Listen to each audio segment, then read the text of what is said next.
Hey there, everyone. That sexy nerd is coming at you again. And we're watching as a special treat for you guys, since you guys watched the crap out of Doctor Strange and the Multiverse of Madness. I'm going to do both new Rockstars videos because there are actually two of them. The original one that came out right after the movie, and then 75 more. So this is going to be another long one, just like that Obi-Wan Kenobi new Rockstars reaction video. So with that out of the way, let's see what new Rockstars actually got from this from this movie, because I'm really interested. I went over my knowledge, but I will admit Doctor Strange is not someone I know the most about, even though I was actually proud of myself for still knowing who Clea is, because everybody was like, who the hell is that? And I'm like, that's Clea. That's Clea right there. That's his wife. Why is she here? And why is she bringing Doctor Strange to her uncle, who is Dormammu? Yeah. And again, I will say this on my video right now. I always thought Charlize Theron should have been Captain Marvel. I'm sorry, she would have been a way better actress for it than Brie Larson. But should have had Brie Larson for somebody else. She doesn't even look like Captain Marvel. She really does not. But you could have made Charlize Theron Captain Marvel. I'm sure you could have. I know she's a little older, but who the hell cares? She's damn beautiful. So, regardless, hey, it's Disney's decisions. So, with that out of the way, let's just get into the episode. And remember, smash that like button. And remember to check out and to subscribe to see more sexy content from yours truly. All right, let's get into it. The breakdown of Doctor Strange in the Multiverse of Madness, a movie that teaches us all a valuable lesson about what happens when Marvel fans dream too big, or the witch will break all your toys and make you watch. Director Sam Raimi gave us the MCU's first true horror film that also rewrites the rules of the MCU in so many cool ways. So let's break down this movie scene by scene, with Wanda's Scarlet Witch power-up in WandaVision, and various shots of Doctor Strange from the 2016 film Infinity War and Endgame. The final shot on the M of Marvel Studios is Strange's final scene in the 2016 film, but in the inner top of the R was Wanda's team up with her family in WandaVision. So this is actually the first time anything from a Disney Plus title has made it into the title card, just proving how important Wanda's experience with her kids from that show is to this movie. Yes. Also, fun to note that behind Wanda's family in that shot is the Westview Cinema with Oz the Great and Powerful playing, a 2013 movie also directed by Sam Raimi. Oz and its witches definitely have parallels in this movie's story. I'll get to that later. But the film opens in the Gap Junction as Defender Strange races with America Chavez toward the Book of Vishanti, fleeing this ribbony monster marked with runes. Later we learn a puppet marionetted by the Scarlet Witch. America Chavez is a young multiverse hopper from the comics who comes from the utopian parallel, and you'll notice how the opening words exchanged in this film are in Spanish, underlining Chavez's role as the first Latina superhero of the MCU, as well as the first LGBTQ plus superhero. Her star emblazoned jacket has a pride flag pin on it. On her jacket is also written the phrase Amor es amor, Spanish for love is love. Now the Book of Vishanti, also from the comics, is a book of positive counterspells, sharing its name with the seal of Vishanti, the shape formed by the window of the Sanctum Sanctorum. Now the Gap Junction is later described as a space between universes, and here it's presented as a sacred church-like plane, but now in ruins, as if the damage already done to the fabric of the multiverse in titles like Loki and Spider-Man No Way Home have taken a toll on this place. And this week, Marvel head Kevin Feige confirmed that the multiversal crises of those titles directly set the stage for the crisis of this film. The platform with the book on it has 16 walkways converging out from it, many of them broken off. A cool way of showing how all the universes that connect to this are all back doors leading to this one book, but many of those universes and those pathways have crumbled and eroded. Now, Defender Strange seems at first like the gallant to the goofus that we've known, multilingual, only using defensive spells like freezing and binding, hair tied back in a ponytail like the chillest barista ever. But we learn the constant among all Stranges, a willingness to sacrifice friends. In this case, America. He says, this is the only way. And in the grand calculus of the multiverse, your sacrifice, before he gets cut off. Both of these lines being callbacks, linking this Strange variant to our Doctor Strange, who after sacrificing the Time Stone to Thanos Infinity War told Tony Stark, there was no other way. And recently in Spider-Man No Way Home told these exact words to Peter Parker in relation to the deaths of Norman Osborn and the rest being necessary. In the grand calculus of the multiverse, their sacrifice means infinitely more than their lives. But a fatally wounded Defender Strange tumbles with America through a star portal, and the camera work of Sam Raimi and director of photography John Matheson rotate in a really fun way so that we wake up with our Doctor Strange in bed having seen all of this as a dream. Now this movie actually defines all of dreams as us seeing. I'm sorry again to interrupt, but think about it.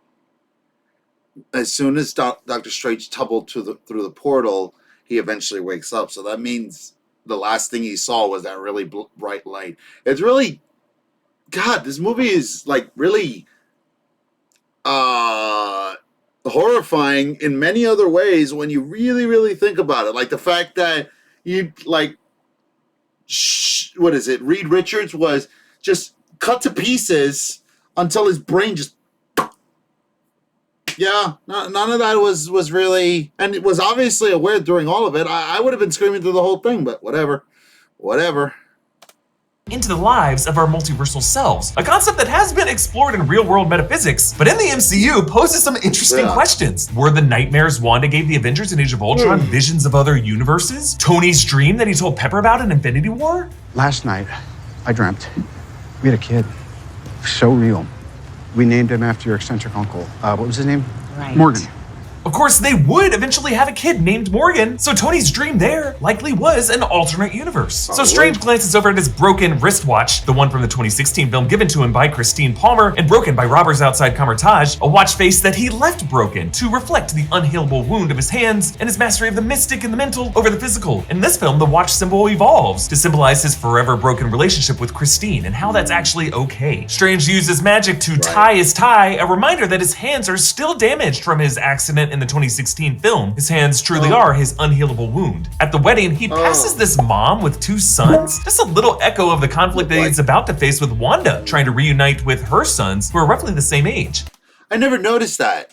I never noticed that at all. That's crazy. Dr. Nick West returns to the 2016 film and reveals he too dusted in the blip and lost 2 cats and, oh yeah, a brother too. He ponders if there could have been any other path Strange might have taken in Infinity War, and by having to think about this, Strange faces that his sacrifice play at the Time Stone, while it eventually led to the Avengers being able to fix things, sort of, in Endgame, it also left survivors living with the emotional toll of that conflict. And in Wanda's case, Thanos using that same Time Stone to render her heartbreaking killing of Vision meaningless. Strange turns a glass of water into wine, friggin' Jesus over here. Also reminding us of when he refilled Thor's beer mug in Ragnarok. Really the best way to use magic, if you ask me. Strange apologizes, saying that he made sacrifices to protect Christine, but that he's glad she's happy. Really, this whole movie is a tug of war between sacrifice on one hand and happiness on the other. Our heroes begin this movie thinking that sacrifice comes at the cost of personal happiness, but must learn by the end of the film that sacrifice and what we think we want is really how we find deeper fulfillment and inner peace. Strange hears a commotion outside and tugs his red pocket square, revealing it as his cloak of levitation. And you would not believe the shit I got in trailer breakdowns for theorizing that pocket square was his cloak. I love how he summons it in free fall, making this his version of Tony Stark being caught by the Mark 7 armor while falling in the Avengers film. Now, this beast is initially invisible. That's basically who he is now. He's basically Tony Stark right now. Whether fans appreciate him or not, Benedict Cumberbatch is the new Tony Stark since he's gone. Similar to how the supernatural forces of Moon Knight are initially invisible to onlookers, but Strange decloaks it to reveal the squid monster of Gargantos, a lesser-known comics foe to Namor the Submariner. And I love how the animators use his single eye to characterize him. His surprise when Strange dismantles the bus, his eyelid crease to show anger, his pupil dilation when Strange severs his tentacle, and of course, the look of oh shit when the eye is about to get skewered. Now, Danny Elfman's score charges this whole film with a madcap, feverish energy, and here he uses some great horns. Also, Danny Elfman did do this. Let me show you how I create engaging content using stock footage. Go to artgrid.io. The tools I use define what I can create. I will say this right now, this probably is the best MCU film, best Phase 4 MCU film after No Way Home.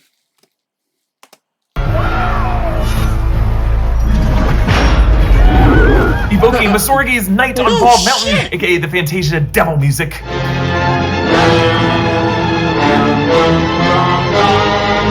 The back of the bus has an ad for La Llave Coffee, unlock a better day. La Llave being Spanish for key, a hint at Strange's upcoming quest to use his watch to unlock the back door, and also this Spanish-speaking superhero being the key to his multiverse. Also nearby is an ad for the magic of celestial tea, and when Strange jumps on a taxi, there's a sign behind him for Stan Lee's, which might be a nod to Stan Lee, whose real name was Stanley Lieber, and the 2008 Hulk movie paid tribute to him with Stan Lee's pizza. Wong shows up to try to restrain Gargantos. Gargantos uses one of his suction cuffs to detach his kunai, maybe showing how he does have some defensive moves against the kinds of attacks Namor might hit him with. He scales a building, Sam Raimi evoking his sequence with Doc Ock scaling the building in 2004 Spider-Man 2. Meanwhile, back at the wedding, behind Christine and Charlie is a cameo by this movie's screenwriter, Michael Waldron. Strange uses his giant remote hands to use a lamppost to javelin Gargantos in the eye and then pops that eye out with its connective tissue looking a lot like Sam Raimi's hilarious flying eyeball in Evil Dead 2. Strange and Wong mentioned their recent deal with Spider-Man and No Way Home, and America asks if he shoots webs out of his butt, referencing how Tom Holland Peter and Andrew Garfield Peter were both pretty grossed out by how Tobey Maguire Peter's webbing came out of his body, a production design choice that was actually made by Sam Raimi in that initial series. Like, does it just come out of your wrists, or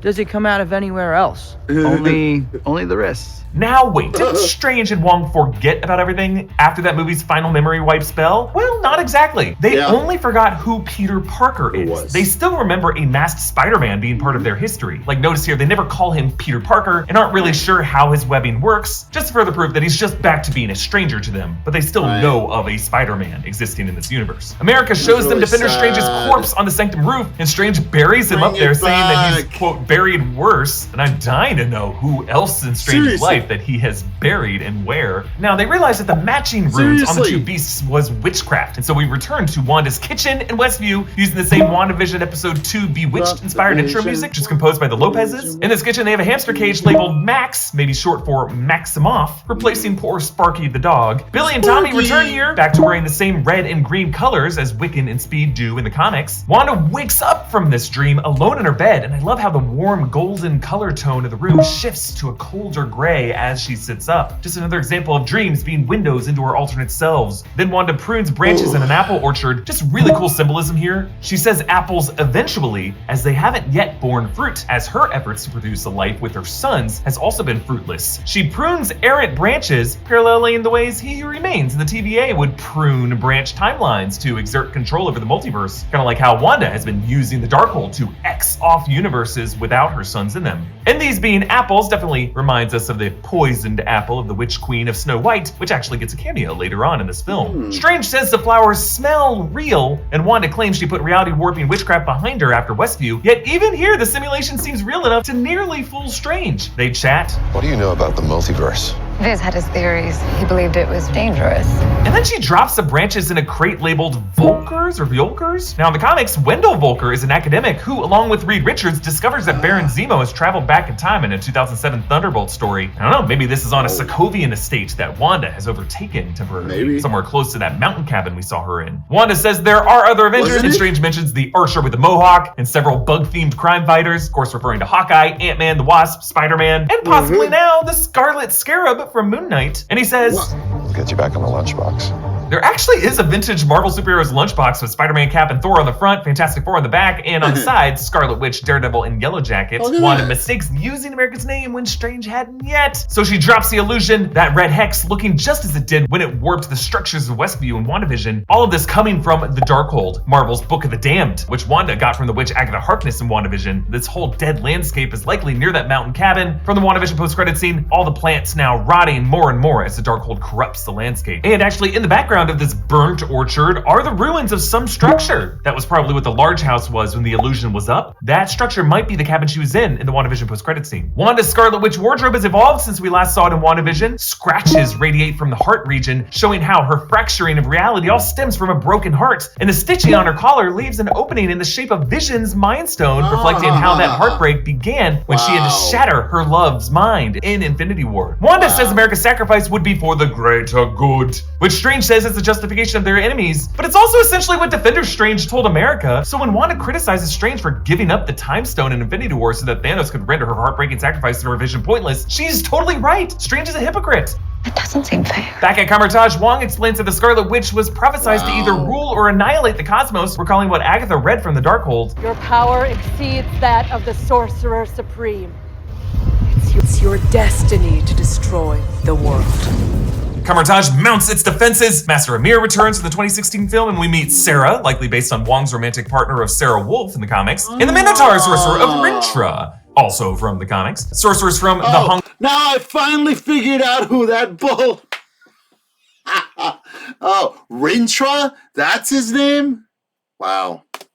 Kong and London sanctums join them. Remember, the 2016 film established Ryan the Braddock's. 3 sanctums of Earth being in New York, London, and Hong Kong. Right. And behind that one guy, the portal to London has one of the city's signature red phone booths, because that always means London. Wanda arrives with a dark cloud, similar to the Wicked Witch of the West attack on the Emerald City, writing "Surrender, Dorothy," and smoke. This being another witch demanding the magic girl from another reality give herself up so she can use her in her quest to power. Actually, you can map this whole movie over The Wizard of Oz. The shots of them running along a brick road, Defender Strange being the brainless scarecrow who ends up wobbling around puppeted, Our Strange, the heartless tin man who cuts, Wong, the lion who gets his nerve, the Illuminati, of course, the great and powerful Oz, ultimately proving to be total liars, Variant Christine, Glinda the Good Witch, who ultimately teaches Strange that there's no place like his home reality. I mean, The Wizard of Oz is one of the coolest, scariest, and most visually inventive films of all time. Any multiverse movie is right to follow its lead. Wanda probes the Kamar-Taj barrier and then finds a sneakier way in by whispering into the mind of one sorcerer, similar to how she dismantled the Avengers in Age of Ultron by implanting visions in their temples and just freaking them out. She blasts the hell out of Kamar-Taj, all of its artillery and its archers, leaving one poor sorcerer in pain that she just obliterates, which seems cruel at first, but the guy was also in a lot of pain. You could also read as an act of mercy. Strange traps Wanda in a mirror dimension trap that ticks down with mechanical music box music until the shards jab out at her. At this point, Wanda's fingertips have turned black, the way Agatha's did in WandaVision when she used magic derived from Darkhold. They retreat into the inner chamber where the camera glides and distorts as doors slam. Raimi shoots all of this with the same claustrophobia and external evil trying to break in that made The Evil Dead so fun. And like the possessed woman there, we only see the demon hands reaching up to grab people, which is also the kind of imagery Raimi used in Drag Me to Hell. Strange realizes Wanda's using reflective surfaces to get in, and as they rush to cover each mirror and puddle, on the first one that Strange covers, for just a few frames, Raimi sneaks in one of Wanda's eyes glaring up at Strange. Creepy. Wanda's eye returns to scare America, and then her hand reaches out through the gong as she crawls in with distorted limbs looking like the girl from The Ring. Strange unleashes serpents from his hands, looking similar to the ones Supreme Strange absorbed and weaponized in What If episode 4. And Wanda begins to drain America's power, so Strange dives into America and they tumble through the multiverse, and it is insane. They pass a dimension with 3 cloaked heads. These are the faces of the Living Tribunal, ultimate legal cosmic entity in Marvel lore who oversees natural law of the multiverse, with 3 faces representing necessity, equity, and revenge. I like how here they are not on the same head, just 3 different heads. Maybe a way this universe in the 4th dimensional space shows how they would look from a 4th dimensional being. In the Infinity Gauntlet comics, the Living Tribunal acquitted Thanos for snapping away half of all life, and the Infinity War writer said that they actually drafted a scene where Strange and Thanos would have faced the Living Tribunal during their wizard duel. Then they enter this cosmic realm with all these curved paths that snake back toward a glowing source. Kind of looks like a mix of the Celestials, World Forge, and Eternals, but I think we might be seeing... I think I'm gonna do that. That's what I'm gonna do. I'm doing it. Should I? Oh, I'm afraid. I'm afraid. Guys, do you think I should do the Eternals now? Let me know in the comment section. Please. Please, I'd really love that. I'd really love to know. Cerebro, Professor X's famous way of connecting with all the minds of mutants. Then they fall through a freaking beehive filled with bees lined with honeycomb. Now we later learned in this movie it was a bee landing on America's finger that first triggered her fear and opened the star portals that took her moms from her. Is this what the hexagons and the beekeeper from WandaVision were all about? Can someone tell me, please? Yo, imagine though, it was the bees planning all this crap from the beginning. Yes, the real reason a lot of fans hate Phase 4 is because it was written by bees. Oh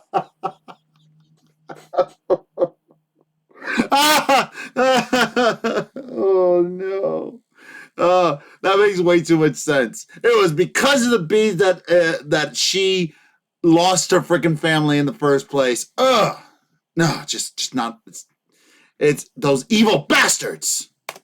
They're underwater beside a coral reef, and some of those fish swim out with them back in the open air New York, where they pass taxis with the ads Grindhouse Releasing, which is a company that remasters cult films that partnered with Sam Raimi to restore The Evil Dead, and it's run by Bob Murawski, who also edited this movie. And the next universe is a grid of techie tubes that's actually filled with Stark drones from Spider-Man Far From Home. Perhaps it's a reality where they overthrew humanity. Then a hellish space filled with bones. True fire and brimstone here. Strange runs into a pile of skulls, other skeletons are climbing lampposts made out of spines. All the buildings are made of bones. I mean, I would say this is just the MCU hell, but this movie also shows us like multiple possible hells. And Moon Knight did just explain that the MCU afterlives of the Egyptian underworld and the Wakandan ancestral plane are actually part of the same realm, just subjectively taking the form of whatever the believer believes. So these various hells might be part of that same belief-oriented afterlife system. Next, a universe with a T-Rex fighting a Triceratops. Then an animated universe with some goofy marching band music. Now, this is not exactly the animated style from What If, and they do pass that Jonas and James sign, so this is actually the same spot where they fought Gargantos. Then this interesting reality with the wreckage of some propeller plane with green flames. I don't know, I thought maybe this could be the Valkyrie plane from the first Cap film if it had made it to its intended target of New York. Then a reality where everything takes a cubic form. I just love how the break line between the blocks separates on the teeth of Strange's open mouth. Then they shift into sloshing paint, a reality where America says she's been trapped in before, making it really hard to eat. Then, I love this, an old-timey film desaturated with wear on the celluloid, showing 1930s New York, Model T's, the Brooklyn Bridge, and a blimp. That must be where Spider-Man Noir's from. Overhead. This is the world that Steve Rogers and Bucky Barnes grew up in. Then this interesting alien setting that also looks a bit ancient because it includes a Stonehenge configuration. Now remember, Thor the Dark World suggested Stonehenge was part of a coordinate layout to triangulate the convergence. So maybe this is the alien society who helped lay out those coordinates. Then two more futuristic looking realities. Then a rocky volcanic setting with lava rivers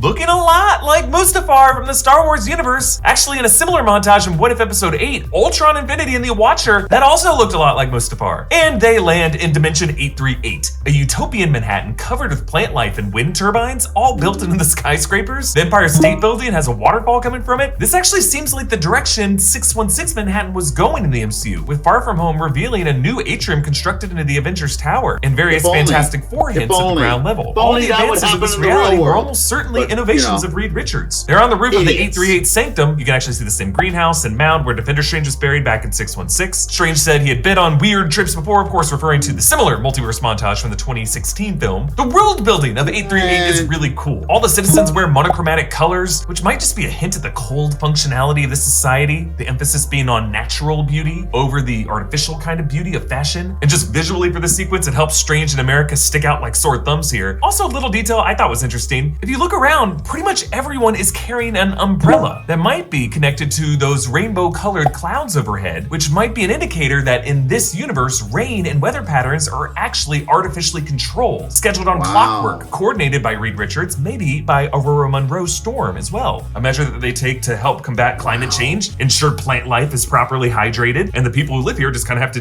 deal with rain being part of their lives all the time. Of course, the traffic colors are reversed, green for stop, thus the X's, red for go, thus the arrows. Now, the fact that 838 proceeds on red when we would stop does foreshadow how the foolish Illuminati is gonna proceed on the Scarlet Witch when they definitely should not. Our man Bruce Campbell cameos. Sam Raimi's star from the Evil Dead films, who cameoed in all 3 of his Spider-Man movies. And all those characters were actually planned to be Mysterio, Quentin Beck in Sam Raimi's 4th Spider-Man film before Sony canceled it. Here Campbell's playing Pizza Papa, a vendor who sells pizza balls. Time to deliver a pizza ball. Strange curses his hand to punch himself in the face for 3 weeks. A nod to Ash's cursed hand in Evil Dead 2. A memory lane bank reveals the flashbacks of Christine giving Steven that watch, and America's origin losing her mothers in the utopian parallel. But in the comics, this was not America's fault, or even the Bee's fault, and really her mothers sacrificed themselves and ended up disintegrating to becoming part of the universe. But here in the MCU, it's hinted that her moms might still be alive. So they arrive at the 838 Sanctum and the statue of Supreme Strange, which has been built out into the street from the sidewalks. The cars have to go around and look at it and pay respect. The plaque reads, Dr. Stephen Strange gave his life defeating Thanos. We express eternal gratitude to Earth Earth's mightiest hero, of course, the nickname for the Avengers in comics. There's a rare bookshop on the other side of the street called McCloud's, which could be a nod to comics writer Bob McCloud, who co-created the New Mutants with Chris Claremont. Mordo returns to the 2016 film. Strange says Mordo dedicated his life to trying to kill him, referring to that movie's post-credit scene where Mordo turned against all sorcerers. Too many sorcerers.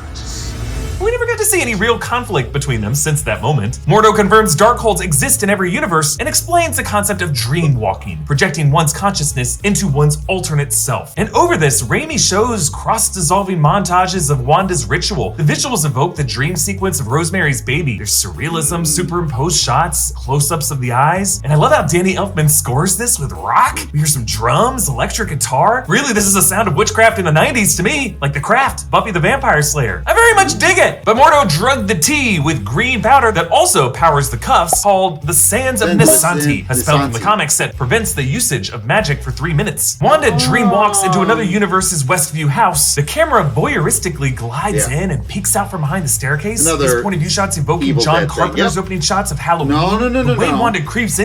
No, it's also the Evil Dead camera, like constantly following the person, or Ash or something like that. It's also a reference to that. I think it's more a reference to that. Here is very much like a stalker, like Michael Myers. Now, Billy and Tommy are watching on the TV a black and white cartoon of Oswald and Hortensia, a 1928 Walt Disney short called The Skyscrapers. Now, Walt Disney made Oswald shorts for Universal before a contract dispute led to him launching Mickey Mouse and Steamboat Willie. So Oswald has actually gained a cult following over the years as the Mickey who could have been. And I just love how he shows up here in this alternate universe. Now, secret cameos and surprise twists are pleasant. Turns to stare at her, especially creepy since the champagne is still frozen mid-spill. The peas roll around on the plate, evoking the way the food squirmed around in the kitchen in Poltergeist. An ocean churns in the coffee cup, an early sign of the incursions that dream walking risks. An ocean similarly crashed through the post-incursion universe of Sinister Strange. And dream walking Wanda takes control of this Wanda, giving us this chilling moment when Elizabeth Olsen looks directly at the camera, breaking the fourth wall, as if to tell all of us, I see you. It's just a really spooky horror trope that we've seen in the closing shots of horror films like Psycho and Paranormal Activity. Sarah breaks Wanda out of this dreamwalking state by stabbing the Darkhold, and Sarah burns, crying a single tear. So Wanda turns to torturing Rintrah and the others to get Wong to confess that the Darkhold was actually a copy of the spells carved into the walls of the temple on Mount Wundagore, which in the comics was a place where the demon Chthon inscribed the spells that were eventually drafted into the Darkhold book. This is also the mountain where, in some comics, Wanda and Pietro are actually born, and the castle of the High Evolutionary. We got a nod to that comic backstory in WandaVision with the sighting of Bova Milk, Bova being one of the High Evolutionary's Annie-men who nursed Wanda and Pietro. Wundagore Mountain is where Chthon initially cursed Wanda as a baby, though in the 616 MCU, WandaVision established that she was born to Irina and Oleg Maximoff in Sokovia. Though in that flashback, Wanda showed she already had, as a girl, low-level probability hex capabilities. So it remains— and he did not get to this at this point, but now that the MCU has confirmed mutants with Ms. Marvel, it could be said that that she is still a mutant. Very, very interesting.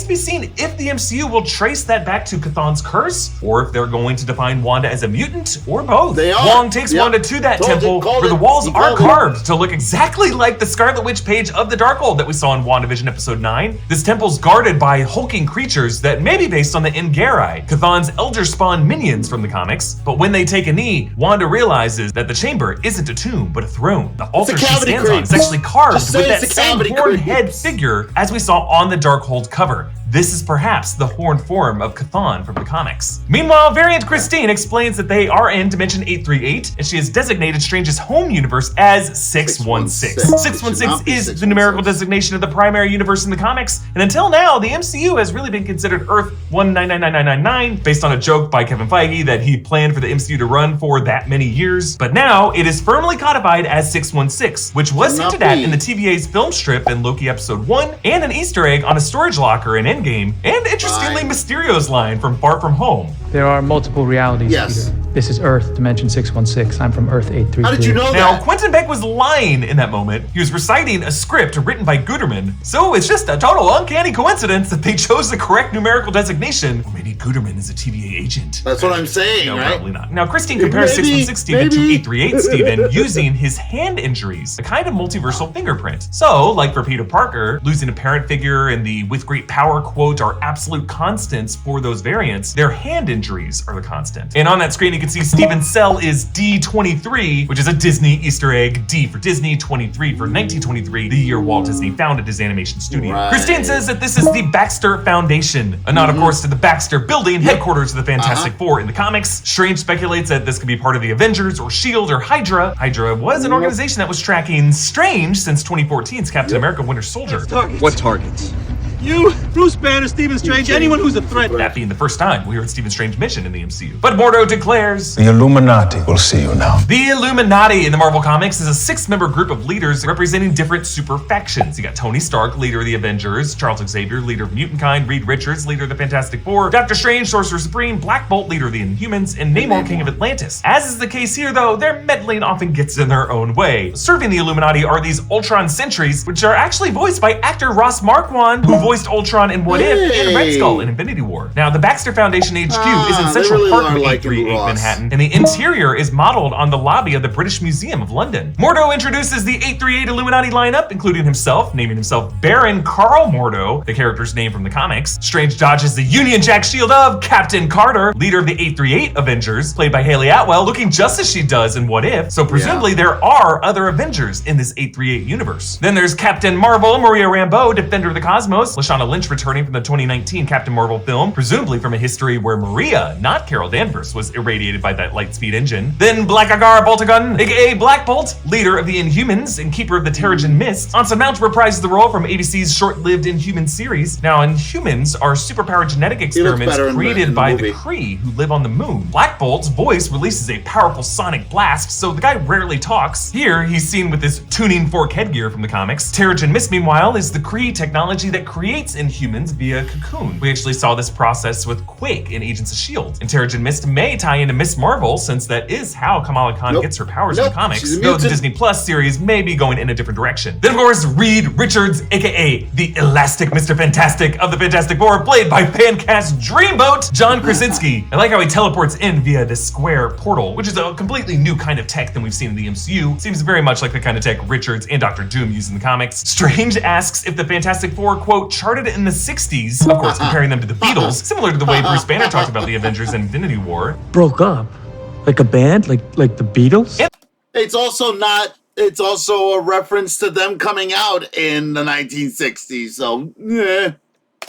The way Toby and Andrew thought the Avengers was a band in No Way Home. Wait, you don't have the Avengers? Is that a band? Are you in a band? Now, Strange is probably just joking, but Ant-Man director Peyton Reed did pitch doing a Fantastic Four movie set in the 60s, like the Beatles movie A Hard Day's Night, and many of us have speculated that the Fantastic Four could have existed in the 60s of the 616 MCU, contemporaries of a younger Hank Pym, the way that in the Silver Age comics, the Fantastic Four and Hank Pym Ant-Man all kind of work together. Now, Reed explains that Strange's arrival at 838 risks an incursion, which is a term in Marvel Comics for when universes collide, like a series of incursions between Earth 616 and the Ultimates universe of 1610, the universe of Miles Morales, is what led to the 2015 Secret Wars event, when all these variant heroes and villains met in Doctor Doom's battle world, which is why many believe that the MCU might be headed toward a similar event in a 5th Avengers crossover film, the villain of which, in this case, might be Kang the Conqueror. Because we saw what may have been incursions in the MCU in Miss Minute's intro video in Loki Episode 1, and Kevin Feige just confirmed that Loki and Sylvie killing that Kang variant, He Who Remains, led to the sacred timeline unraveling into various incursions, and that's really what set the stage for the crisis of this movie. And remember, the original Kang variant, Nathaniel Richards, was a 31st century descendant of Reed Richards, so really this is all connected. And of course, the 6th member of this Illuminati floats in, Professor Charles Xavier, with Patrick Stewart returning for the Fox X-Men franchise. We should tell him the truth. But rather than the exact character from those films, which do have their own convoluted timeline in which Charles Charles dies in Logan, this Charles has a yellow hover chair, a green suit, the blue and black tie, looking exactly as he does in the 90s animated series. Actually, if you listen closely, the music of this moment is Ron Wasserman's theme music from that series. Also, when they introduce Captain Carter, they bring in Alan Silvestri's Captain America theme. Now, there is one more chair that's left empty on this Illuminati dais, suggesting some past 7th member, or just an extra chair that they keep open. Now, those Ultron sentries might suggest a variant Iron Man, since it was his tech that led to this appearance of Ultron in the 616 MCU. Then again, in the comics, it was Hank Pym who created Ultron, so that 7th seat could be his. But also in the comics, the Illuminati originally reached out to T'Challa, the Black Panther, who ended up deciding not to join the group. That might be his seat, and the Ultron sentries were just created by Reed Richards. So they finally revealed the truth that during their Infinity War conflict with Thanos, 838 Stephen used the Darkhold to try to find a solution in the multiverse, but in doing so, accidentally caused an incursion that killed everyone in that alternate universe. Now, Reed does say that 838 Stephen never told them the details, so there's probably more to that backstory. Now, Charles uses his telepathy to, thank goodness, show, not tell. Taking us to the day they beat Thanos using the Book of Ashanti, but look closely at Thanos' corpse. Yikes! His double-bladed Uru blade is broken and plunged into his chest. And importantly, his gauntlet does not yet have all the stones. We see the Power Stone, Space Stone, Reality Stone, and Soul Stones, but the Mind Stone is missing, which tells us that Vision may still be alive in 838. 838 Strange's fingertips are black, showing the Darkhold's corruption on his soul, just like we saw on the fingers of Wanda and Agatha. Black Bolt whispers, "I'm sorry." And I like how his voice echoes louder and louder, with Anson Mount recording multiple versions of this line, building up to a complete shout. It's a cool way of showing how that sonic blast obliterates Strange. Wanda uses the Darkhold Temple to dreamwalk into 838, Wanda's house. I like that little detail of her knocking over the dominoes. But this also confirms to us that in the 838 dimension, Wanda had that perfect life with Billy and Tommy. So the Mind Stone being missing from Thanos' gauntlet and Vision's survival might have been the key difference there. So this possessed Wanda attacks the Baxter Foundation, and Charles tells Stephen to get to the Book of Ashanti, and he says, "Just because someone stumbles and loses their way doesn't mean they're lost forever." Which is a direct quote from 2014's X-Men Days of Future Past, when Charles said this line to his younger self. Just because someone stumbles, I thought I'd heard that before. It doesn't mean they're lost forever. Now that movie ended with Charles in his first hover chair we saw in live action film. So who knows, maybe that restored timeline from Days of Future Past didn't lead to Logan. And he's wearing a green suit, isn't he? He's wearing a green suit. My goodness. That could be that timeline. Oh, wow. That is very... It could have led to this. And then after finishing off the Ultrons, Wanda marches in, covered in their oil like it is blood, recalling that dark moment in Age of Ultron when she ripped out Ultron's heart and just let it bleed that oil. The oil streaks on her face totally evokes Sissy Spacek and Carrie, which totally influences the bloodbath Wanda unleashes here. Also the way her hand bursts out of the darkness later in her mind, reminding us of Brian De Palma's final shot of that movie. Reed says that he has children of his own and that their mother is alive, referring to Susan Storm, the Invisible Woman, and their children, Franklin Richards and Valeria Richards, and confirming that lineage that will one day lead to Nathaniel Richards, Kang. Wanda erases Black Bolt's mouth like Neo in The Matrix, and folks, this is the most horrific death we have seen in the MCU. And I hate to do this, but we gotta go through it here. Because think about it, Black Bolt does not have to scream. Silly. The guy spends most of his time not at all using his vocal cords, but it's just the panic of his mouth being erased that rattles him to his core. So he ends up making the worst possible mistake of vocalizing anything. That scream ricochets around his jaw. You can see it glowing on the other side of his skin until it amplifies and goes back into his brain. Blood blowing out of his nose, his eyes bulging a bit, and his skull blows out the back, then caving in, and then brains oozing out the side as his tuning fork flickers out. God almighty! Then Reed makes the mistake of attacking, and Wanda unravels his elastic body into ribbons, and then pops his head like a piñata. So then Peggy and Maria jump in, Peggy using jetpack thrusters that she presumably got from Reed. Peggy spits out some blood, and then quotes Cap's iconic line of, "I can do this all day," but then poor Peggy gets severed at the midsection by her own shield. Actually, if you look closely, after that shield goes through, Peggy is still initially in one piece, but as the camera refocuses on the shield in the foreground, her blurry form in the background slumps forward, but in two halves. And then Wanda collapses a statue on Maria. At least for Maria, it can be an open coffin. I mean, each of these four actors must have been directed on how to emote their own deaths, but there is no way all these actors were on set with each other or told how each other would die, because they should be screaming in horror. Otherwise, these four must be pretty desensitized to people dying this way. Charles enters Wanda's mind, depicted as a white void where he's able to walk. He wears a black turtleneck turtleneck. And beyond that door is a pile of rubble, including a TV set playing the intro to WandaVision episode 1. Air sirens raid in. This rubble's clearly the rubble that Wanda and Pietro were buried under in Sokovia when Stark Warhead landed in their home. But the Scarlet Witch's red cloud closes in and she snaps his neck, making this the third time we have had to see Patrick Stewart, Charles Xavier, die. Now, all these Marvel heroes coming together to try to stop the Scarlet Witch, who does not care who she hurts. Well, technically you can say that he didn't die in X-Men The Last Stand, since he used his consciousness to transfer to another body, and he uses that. But yeah, we did watch his entire freaking body just blow up right in front of us, so why? Xavier does not, but to be fair, he supposedly dies and actually does die a lot in the comics too. There was even a point where I think Scott Summers killed him. Yeah. Avengers versus X-Men. Yeah. Oh.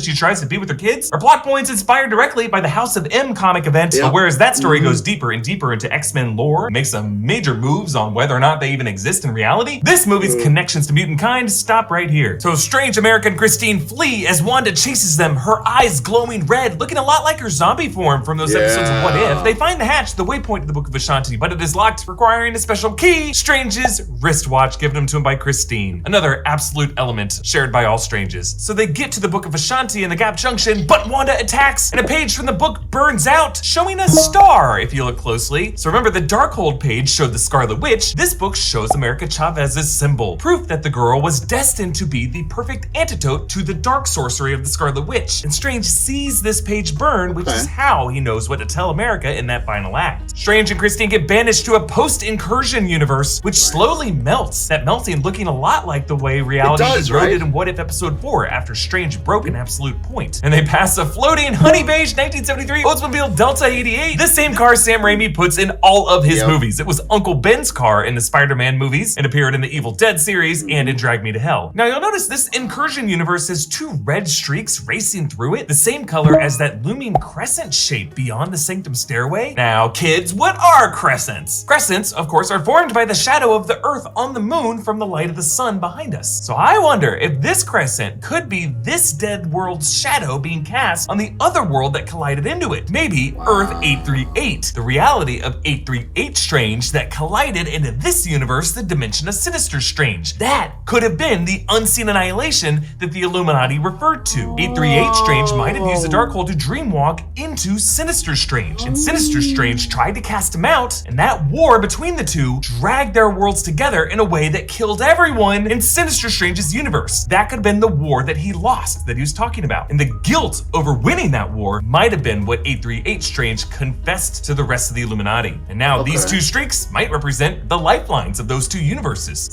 Okay, but that doesn't make any sense, because at the end of the day, 838's world seems fine, and then this one seems great. No, if it was an incursion, then the two realities would have been negatively affected. So I don't know. Maybe it was something different. Synced, forever parallel, but never touching, yet still way too close. I mean, the creepiest detail about this place is the fact that a freaking field of bones stretches in front of the sanctum. Everyone in this reality died from an incursion, but no human remains are visible anywhere else. That means that these unfortunate souls of this universe fled to the sanctum, looking for sanctuary, begging this Strange to save him, and he watched as they died. Strange brings up their dead sister Donna, whom he says fell in the ice when they were kids. In the comics, Donna drowned after getting a cramp in a swimming pool. I remember that. Sinister Strange reveals a third eye on his forehead. Now, Strange sometimes has the third eye in the comics as a manifestation of the Eye of Agamotto, a way of showing the mystical sight that the Ancient One referred to when she touched this spot on his head. Open your eyes. But in this case, the third eye represents the twisted evil of the Darkhold, the curse of Chthon living on. These two Stranges duel. Sinister Strange's sorcery is purple, the same color of Agatha's magic, the color of the Dark Dimension in Dormammu, which is something that's going to play a very big role as Dormammu's niece, Clea, shows up in the post-credit scene to work with a Strange with three eyes. During the fight, Strange grabs the piano, making that same horror music sting that up until now in this movie has meant fear, but instead now he weaponizes the fear to lift the music notes off the page, each note making the same note it would if you were to play it on the piano. I love this music duel so much! I know. Sinister Strange blocks the notes by conjuring the 5 lines of a scale, which is how you would contain loose notes in sheet music, and forming a new arrangement which plays as Johann Sebastian Bach's famous organ chords. Strange launches Sinister Strange out the window, impaling him on the fence like Saruman. But the third eye still opens because the evil lives. So Strange now uses the Darkhold to dreamwalk into the one Strange still left in 616, the buried Defender Strange, resurrecting the corpse. Now remember, earlier, Wong told Wanda that no sorcerer can pass the barrier to Wundagore Temple. So those souls of the damned that attack Defender Strange are not just an obstacle. Using them by turning them into a new cloak is literally the only way Strange could fly over there. This is just a really smart example of what screenwriters call economy of story, repurposing story elements we thought were just set dressing or characterization or raised stakes, like the Defender Strange corpse, the watch, Strange seeing a star page in the Book of Ashanti, these souls of the damned, and instead giving them new practical functions for the hero to advance. So when a bunch of nerds in your movie theater started applauding in this moment, going, yes! It isn't just because we love Sam Raimi's zombie shit. I mean, we do. It's because this moment was a culmination of all these seeds that were planted throughout the movie. Now, when the souls of the damned attacked Christine, she banishes them with the brazier of Bomb Goliath, the same artifact Strange tried to use on Caecilius in the 2016 film. You don't know how to use it. Yeah, so that is why Caecilius hesitated. That thing could have banished him to hell. Strange arrives with the damned soul cape. Wanda says, dreamwalking.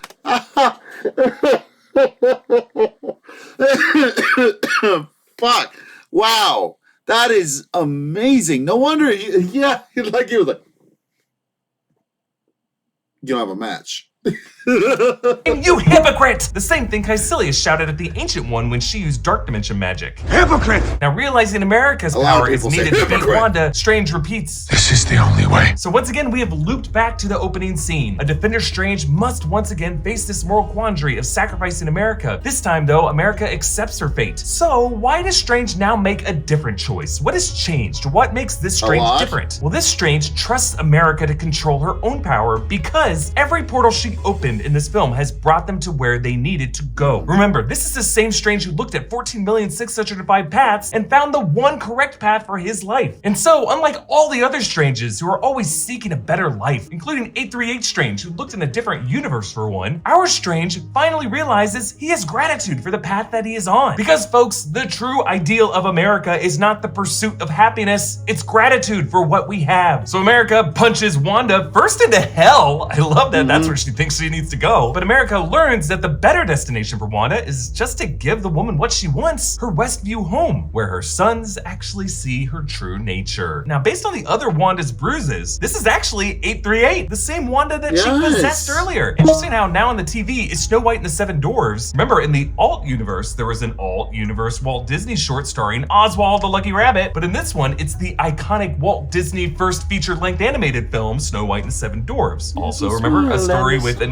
evil witch queen that haunted me as a little kid. So these poor boys are on pins and needles about an evil witch queen coming in through a portal into their living room. And despite being possessed into doing horrible things, this other Wanda forgives the Scarlet Witch, assuring her that these boys will be loved, telling the mother what she needs to hear. And so Wanda collapses the temple on herself and she destroys the Darkholds in every reality. And while it seems like 616 Wanda may be dead, we do still have this other Wanda who was there for all the craziest shit that happened in this movie. A Wanda who, remember, shares this 838 reality with mutants, with the Fantastic Four. So some version of the House of M, no more mutants moment may be on the way in the MCU. In the final scenes of this movie, Strange gets close. And also, let's not forget, I mean, here's something that people have not been bringing up a lot. If you mess with Reed Richards and you do kill him, and he does say that his kids are there, not Nathaniel, Franklin can come back, and Franklin is on a whole other level. He's a mutant, too. So, this guy made Galactus his bitch. Okay? So, imagine if he comes back for Wanda to get revenge for his father, what he did to his father. A lot of terrible things can happen.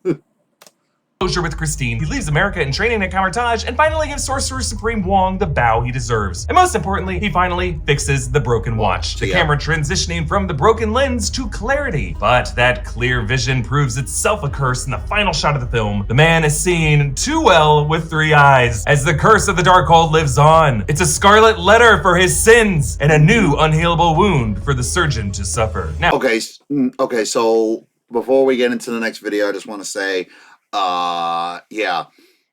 he brings up a lot of very interesting points. That's why I love watching and stuff. And that's why this is exactly why I watch these and I do these for you guys, to let you know more about the stuff that can be going on. But like I said, I don't think I ever would have brought up the fact that Franklin Richards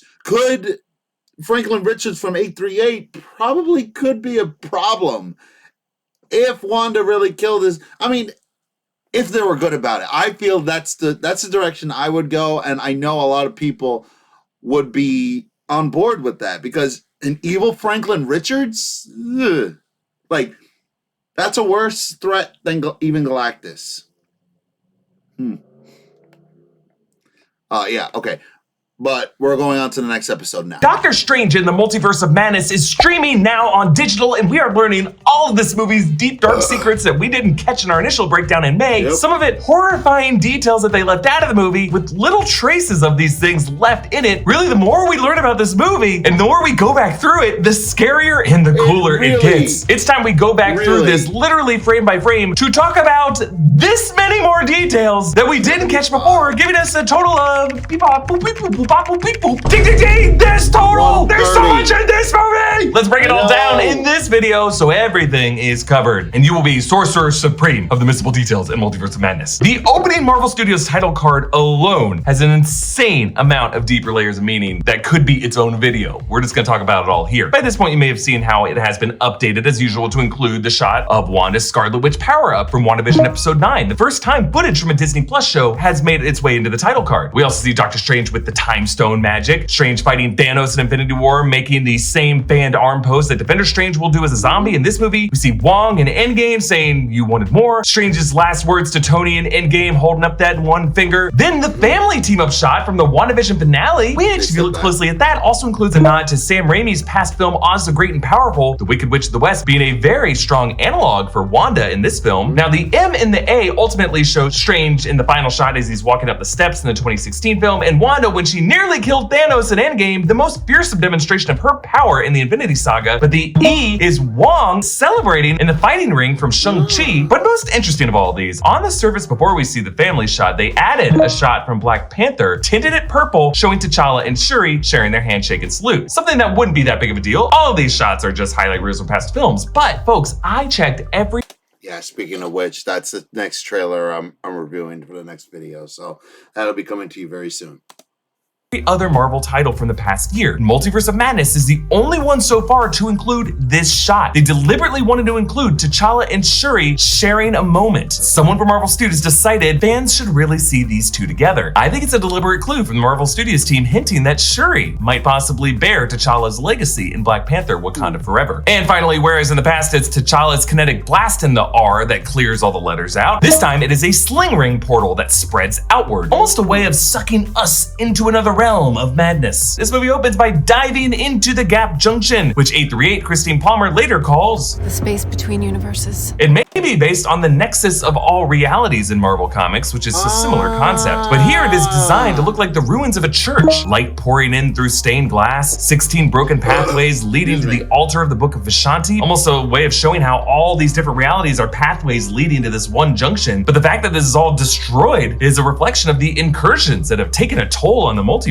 Originally, this film was going to open with a completely different scene, Mordo, coming off of his Too Many Sorcerers mission in the 2016 film post-credit scene, tracks Wanda down to her mountain cabin from the WandaVision post-credit scene, but Wanda beheads Mordo, and she later presents his head to Strange, and according to screenwriter Mike Waldron, would even puppeteer his headless corpse. Actually, if you looked at the Screen X poster for the film, we saw imagery in the corner of that poster showing this original opening scene. Of course, this was dark as hell, so it was removed. In this way, they made Wanda's villainous turn more of a reveal. But in a way, the theatrical cut still opens with Wanda, because the first character we see on screen is the the Ribbon Monster, which we later learn is Wanda's puppet. As it rages past us in the opening frames, you can even see her runes already visible when you pause it at the right second. We actually learn the animators designed Gargantos with Elizabeth Olsen's features, and if you look at this monster too, from the way it roars at them, and even its opening grunt, all these things bear a bit of resemblance to Elizabeth Olsen's acting. They clearly used her as a visual and auditory reference. This whole monster is clearly designed to be a marionette, with its cords tangled, and it's super pissed off. Defender Strange and America Chavez flee this monster. Defender Strange freezes it. Little VFX details I appreciate here. Its tentacles that it used to clutch the piece of debris freeze and snap off, and that is what causes it to trip. Also, as Defender Strange does his backwards leap, he uses sorcery to guide his leap and cushion his landing. This spell is actually called the Vaulting Boots of Voltor, and we saw Mordo use these in the 2016 film. The difference, of course, is this Strange's magic is white compared to the orange color in 616. The opening words of this movie are in Spanish. ¡Eso lo mató! No, con eso lo matamos. It is the first MCU film to open with Spanish. America Chavez is the first openly LGBTQ+ Latinx female superhero, and her star emblazoned jacket has Amor es Amor stitched in, along with a pride pin. Defender Strange was confirmed by Sam Raimi to be from Universe 617, which in the comics was formed when Spider-Gwen from Earth 65 meets Gwen from 616 and prevents that Gwen from being thrown off the bridge by Green Goblin, and by doing that diverges 616 Gwen into a timeline, 617, where she merges with Venom and becomes Spider-Woman. They approach the Book of Vishanti, which in the comics is a book of positive counterspells. I like the color coding of it. The Darkhold is often colored with red sorcery. The Book of Vishanti emits a pure blue, the same color tone as America Chavez's Star Portals.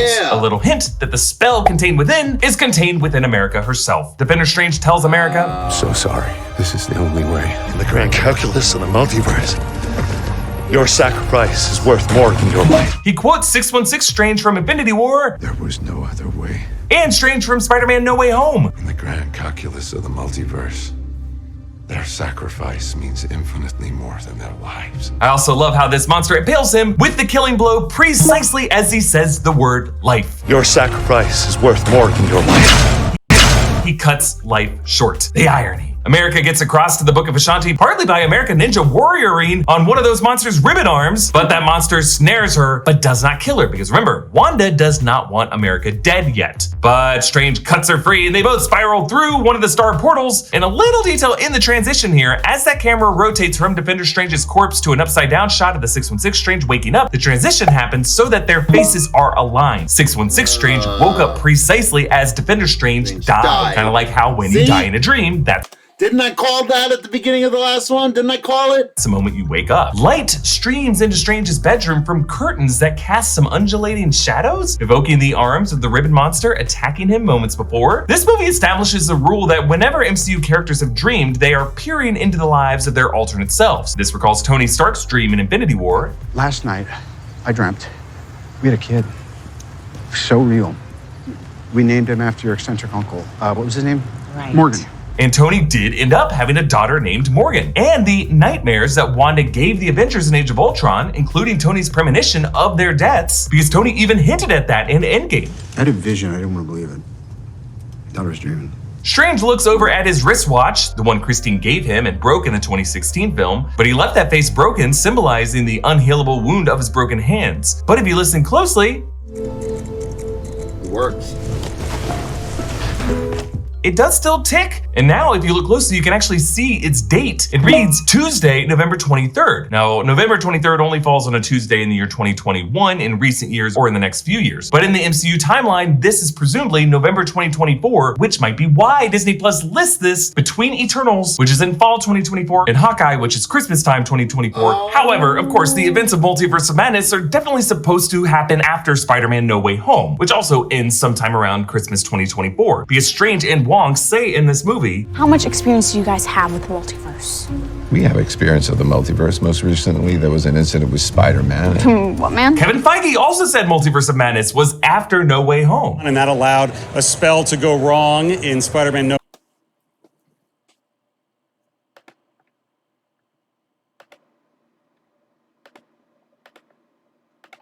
Way Home, which leads to the entire multiverse going quite mad in this. So how do we explain this? Well, the in-universe answer is time is a flat circle. And in Loki's Citadel, at the end of all time, where the multiverse first fractured, the rules of causality were broken. But the real answer, folks, is that whoever makes the Disney Plus playlist, and most of the people at Marvel Studios are just confused about their own chronology and they constantly screw it up, so let's move on. Strange uses magic to tie his necktie. Just a reminder that his injured hands are still somewhat clumsy. On his way through the sanctum, he passes his piano. Remember, in the sanctum in the alternate post-incursion universe that he visits, the piano will be instrumental in his music duel with Sinister Strange. Strange enters the church for the wedding. He passes these two boys who run to a mother who just bears a pretty strong resemblance to Elizabeth Olsen. I don't know if it was intentional, but it is a little echo of his coming conflict with a mother and her two elusive sons. Dr. Nick West returns to the 2016 film, revealing he dusted in the blip, and when he returned, he found he lost both his cats, oh, and also his brother. I guess what keeps me up at night is wondering, did it have to happen that way? Was there any other path? A line, of course, meant to guilt Strange for surrendering the Time Stone to Thanos, but also, if West is literally up at night, it means that he is losing sleep because he's dreaming of other lives where he still has his cats and his brother. The way that West knows what Strange did on Titan is likely due to Scott Lang's podcast series, Big Me, Little Me, on This Powered Life, revealed to be in the MCU in Ms. Marvel. One of the many reasons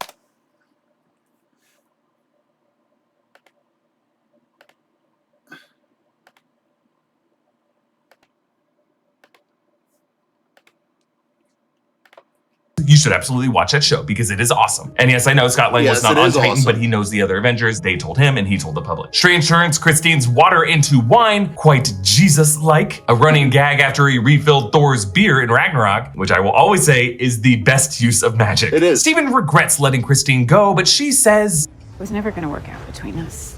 Why not? Because Steven, you have to be the one holding the knife. yes, he has to be the one holding the knife. Strange being the scalpel holding surgeon, this knife imagery comes back throughout the film. And remember, this script was written by Michael Waldron and it parallels the Love is a Dagger monologue that he wrote for Loki. Love is a dagger. It's a weapon to be wielded far away or up close. You can see yourself in it. It's beautiful. Until it makes you bleed. Until it makes you bleed. But ultimately, when you reach for it,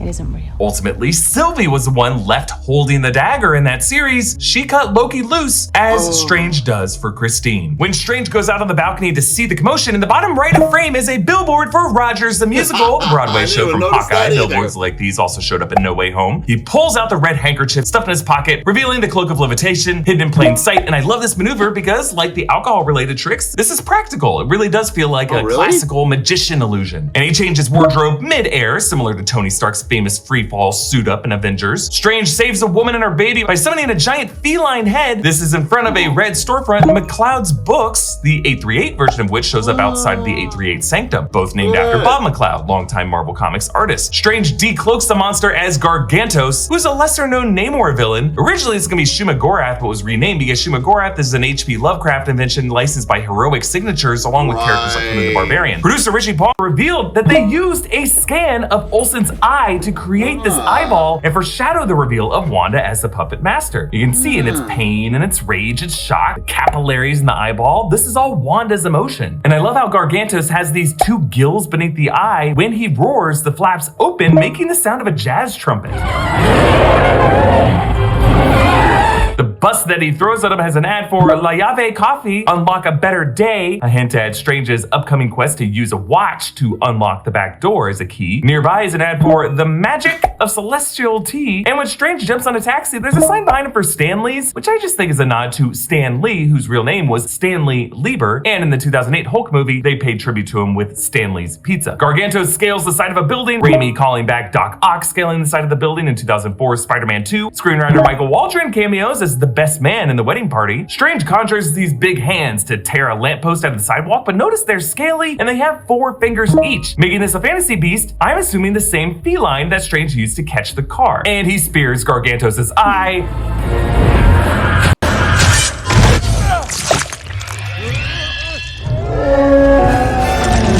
And the skewered eyes visual is an homage to Raimi's flying eyeball in Evil Dead 2. They bring up Spider-Man. We have experience of the multiverse. Most recently, there was an incident with Spider-Man. Does he look like a spider? No, more like a man. Climbs walls, shoots webs. Yeah, bingo. Out of his butt? Recalling the confusion over where exactly Tobey Maguire Peter Parker's webbing comes out of him in No Way Home. Like, does it just come out of your wrists, or does it come out of anywhere else? Only the wrists. And again, just to clarify, despite the memory wipe spell in No Way Home, that spell only affects Strange and Wong knowing that Spider-Man is Peter Parker. They still know Spider-Man exists and have memories of Spider-Man joining them in their adventures. They've just had their memories wiped so they don't know who is under the mask. Like, notice they never say the name Peter in the scene. They bury the corpse of the Defender Strange on the Sanctum roof, setting up a nifty plot device to call back in the third act. Just some nice economy of story there. And they recognize the runes as witchcraft. Do we know anyone who's faced such a thing? I think I might. Yeah, the music here is the WandaVision Bewitched theme composed by the Lopez's for the second episode.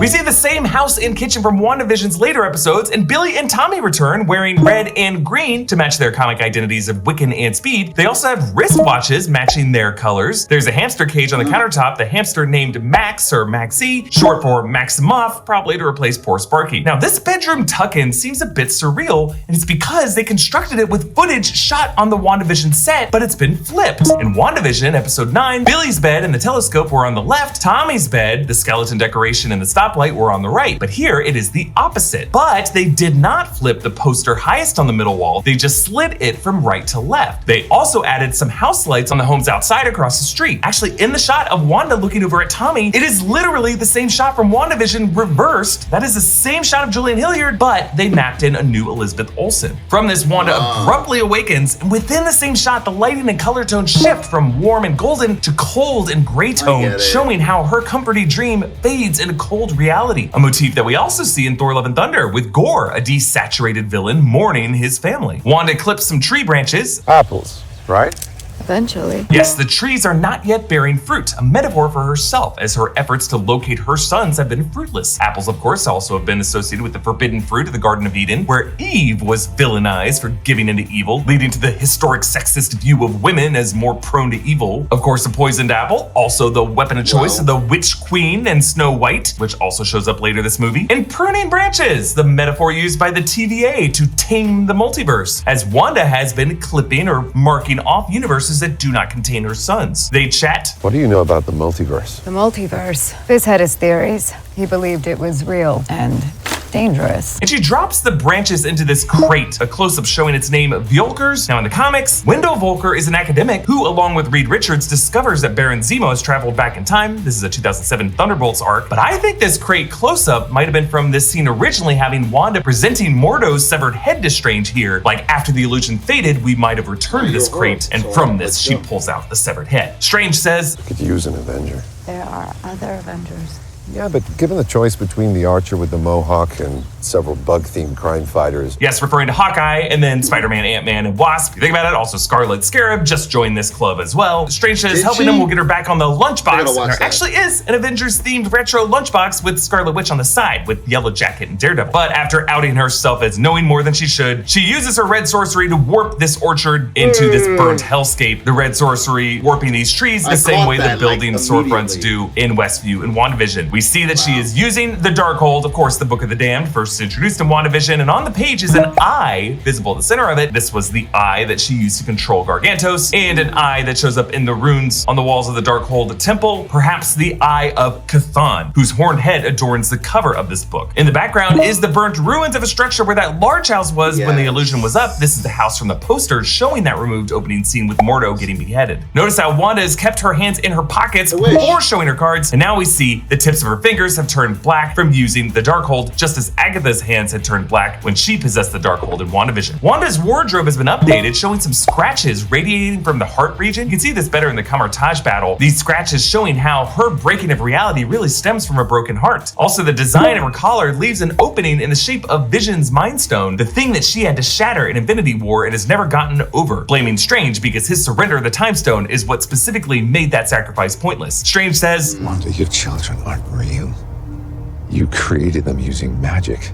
That's what every mother does. It is such a good line read from Olsen here. And there's a little gesture here that's easy to miss. She flutters her eyelids. That's what every mother does. Yes, so she is clapping back here, but she's also showing how unstable she is. Back at Kamartaj, Wong explains, Scarlet Witch is a being of unfathomable magic. She can rewrite reality as she chooses, and is prophesized to either rule or annihilate the cosmos. Yes, he's recalling what Agatha read from the Darkhold. Your power exceeds that of the Sorcerer Supreme. It's your destiny to destroy the world. Wong, as Sorcerer Supreme, since Strange blipped, was probably pretty shook to learn this prophecy. Master Hamir returns in the 2016 film, and we meet Sarah, who's probably based on Wong's love interest, Sarah, in the comics, as well as Rintra, a green Minotaur sorcerer from Raval in the comics. Portals open from the Hong Kong and London sanctums, the backgrounds of those portals showing a Hong Kong street, and in London, a red phone booth and a double-decker bus. I assume Stephen Grant is writing it. The Kamertage elders conjure a spell in the background, illuminating the floor. They are actually setting that mirror dimension trap that Wanda springs by stepping on later. Wanda's arrival mirrors that actually setting that mirror dimension trap that Wanda springs by stepping on later. Wanda's arrival mirrors that of the Wicked Witch of the West in the dark smoke over the Emerald City, demanding, "Surrender, Dorothy!" A girl who can transcend realities with shoes that pack a wallop, depending by a scarecrow who's falling apart, a heartless tin man, a lion who finds his courage, a good witch, who all seek help from the imposing men behind the curtain, who are actually phony liars, and ultimately realize there's no place like home. Because America realizes that Wanda just needs to go home. And when Wanda first appears, composer Danny Elfman stings it with this horror piano chord. He actually comes back to this for scary moments with Wanda throughout the movie.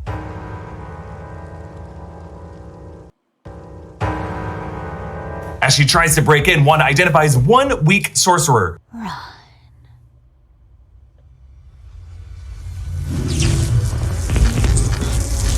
So cool. Whispering in the ear is exactly what Wanda does to each of the Avengers in Age of Ultron to corrupt them. And after she breaks in and wrecks the place, she telepathically whispers to America somewhere in the compound. Yeah, I love this. According to Disney Plus's closed captions, Wanda is whispering America in Sokovian, Wanda's native language. The more Sokovian she sounds, the more of a villainess she reverts to. Strange traps Wanda in the mirror dimension, which winds up like a toy music box. To get out of it, Wanda extends her hands into the broken mirror shards as if they're water, transfiguring herself into a piece of mirror so that she can exist in any reflective surface anywhere, similar to the logic of Gore's Shadow Realm in Thor: Love and Thunder. If you haven't seen Love and Thunder yet, don't worry, it's not a spoiler. This was revealed in the trailer for the movie. The guard and Hamir get pulled into puddles, meaning Hamir is probably still stuck in the mirror dimension somewhere. They rush to cover the reflections, but Wanda pushes her contorted body out of a gong, looking like Samara in The Ring, crossed with Pennywise and It. It's just terrifying. Wanda shows the countless universes where she is still with Billy and Tommy. Every night, the same dream, and every morning,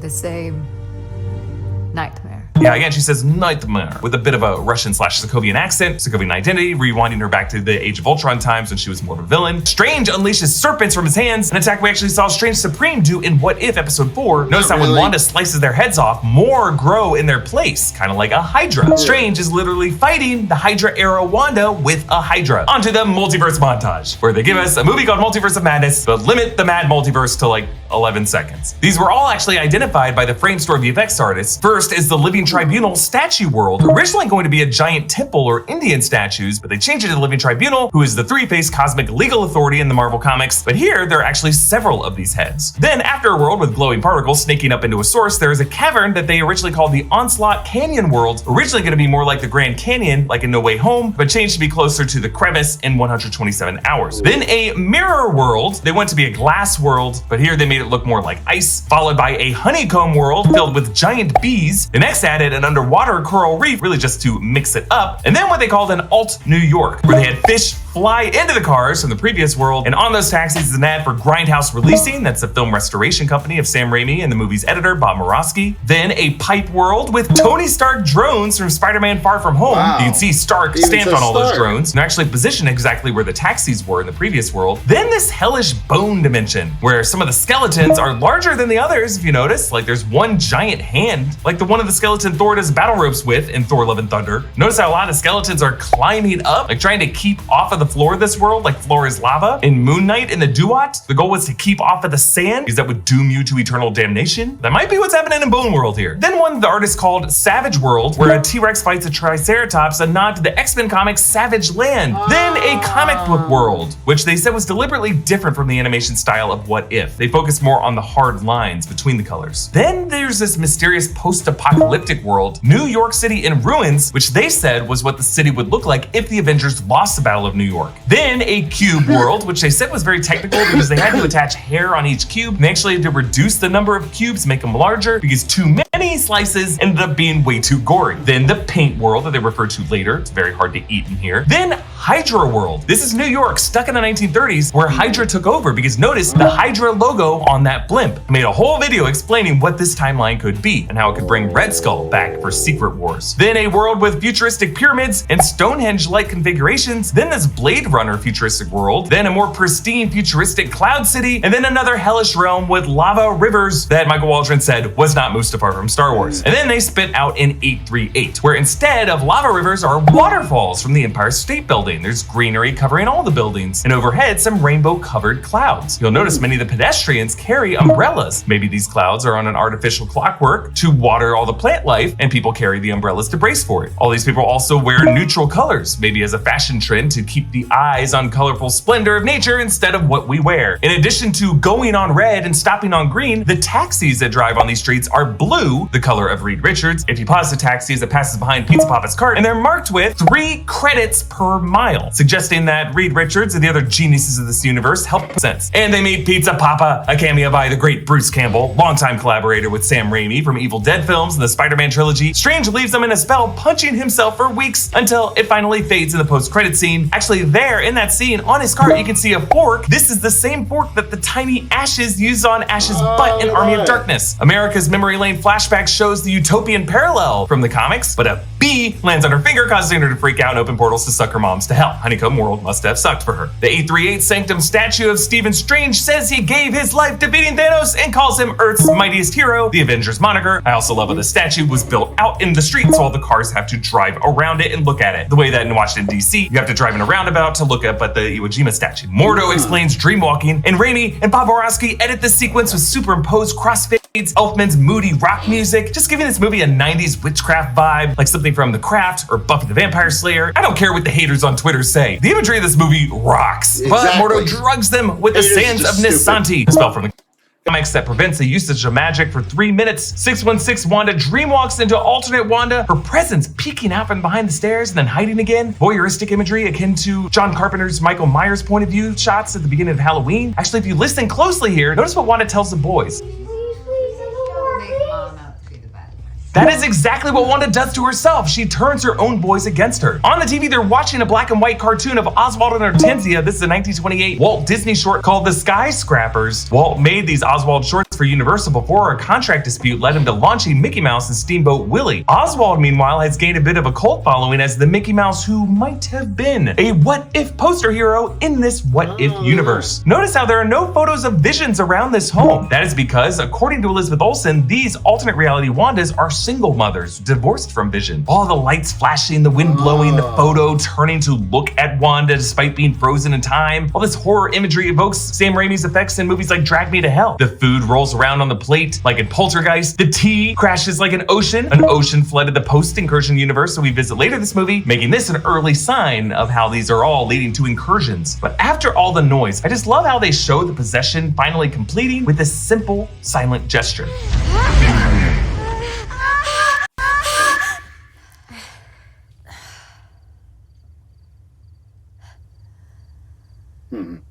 Yes, breaking the fourth wall, looking at us, like the final unnerving shots of Psycho and Paranormal Activity. Sarah stabs the 616 Darkhold, burning herself alive, the last part of her turning to ash being her eye, releasing a single tear. But notice her lips here. She is mouthing something as her final words to Wong, and it looks like she is saying the words, I love you. This severs Wanda's dreamwalk link.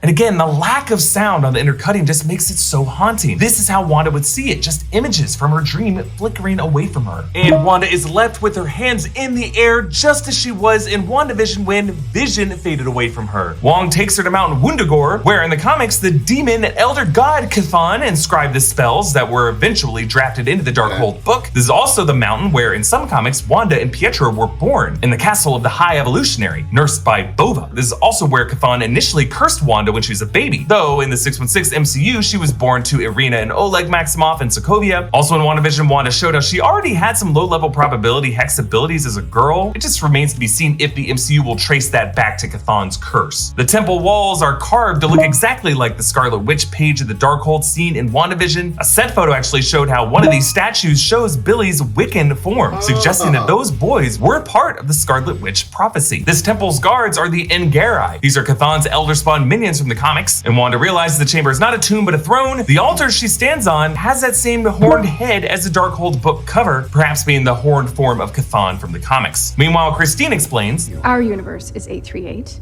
and we've designated yours 616. Yes, with this line, the MCU formally codifies its numerical designation as 616, which is the main universe in the comics. This number was coined by Captain Britain comics writer David Thorpe, who said in an interview that he got that number by subtracting the round number 50 from 666. So you know who is behind all of this. 616 universe first showed up in the MCU on Selvig's chalkboard in Thor: The Dark World. It was mentioned by Mysterio in Far From Home, though in that case must have been a lucky coincidence since, you know, he was a liar making it all up. 616 also showed up on Scott Lang's storage locker in Endgame and on the film strip, referring to the MCU timeline in Loki Episode 1. Now, some comics fans, including Ms. Marvel star Iman Vellani, are very frustrated with this reveal since many comics readers previously understood the film universe to exist alongside the comics universe. Like the comics have referenced events in the film's universe. But as Kevin Feige has said, the MCU has always been meant to be an adaptation of the comics, not something that exists in a multiverse alongside them. Similar to how Spider-Man Into the Spider-Verse, in that animated film they refer to 616, 1610, etc. That's all an adaptation of the numerical designations in the comics. It's not meant to replace them or erase them. Christine says she works for the Baxter Foundation, named after the Baxter Building, the headquarters of the Fantastic Four. She brings up a radiograph of his broken hand, suggesting Strange's hand injury is his constant across universes, the way with great power is a constant for Peter Parker's. Strange's cell is labeled D23, a Disney Easter egg, 1923 being the year Walt founded his studio and the name of the annual conference. Also, Bucky's cell was D23 in Civil War. Strange asks if there's S.H.I.E.L.D. or Hydra, but Mordo confirms,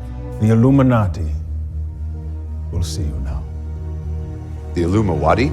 yes, the Illuminati in the comics is a 6-member panel representing the various corners of the Marvel world: Tony Stark, Doctor Strange, Charles Xavier, Reed Richards, Black Bolt, and Namor. Originally, Black Panther was invited, but he said, nah, F that, I don't want to be in it. The Baxter security is Ultron sentries, voiced by actor Ross Marquand, who voiced Ultron in What If and Red Skull in Infinity War. These sentries looking this way imply that in 838, Ultron must have successfully taken over the same way he did in Age of Ultron and duplicated himself to make these like he did in the Age of Ultron events, but that the Marvel heroes must have prevailed in subduing Ultron, probably because they had help from the X-Men and the Fantastic Four. So there probably is a Tony Stark somewhere in this universe. You'll notice this facility is in Central Park, and the interior is modeled on the lobby of the British Museum in London. Of the many statues that adorn it, the tall female warrior is actually modeled on Xena Warrior Princess, according to Sam Raimi. Strange meets this movie's Illuminati. Mordo introduces himself as Baron Carl Mordo, his name from the comics. Haley Atwell returns as Captain Carter, her costume and shield looking like it does in What If. The first Avenger. The music is actually a version of the Captain America theme. Anson Mount returns from the short-lived Inhuman series as Black Bolt, King of the Inhumans. Lashana Lynch as Captain Marvel, apparently having swapped missions with Carol Danvers. And of course, And the smartest man alive, Reed Richards of the Fantastic Four. yes, the producers actually said they included a deliberate Doctor Doom nod here with the portal he arrives through. This is Doom's time platform from the comics. So yeah, somewhere in 838, there is a Victor Von Doom. Strange asks, Didn't you guys chart in the 60s? Dude, why does Reed Richards have Dr. Doom's technology? Like, unless they worked out the differences or something, the only way he could have gotten that is if he killed Doom. Yeah.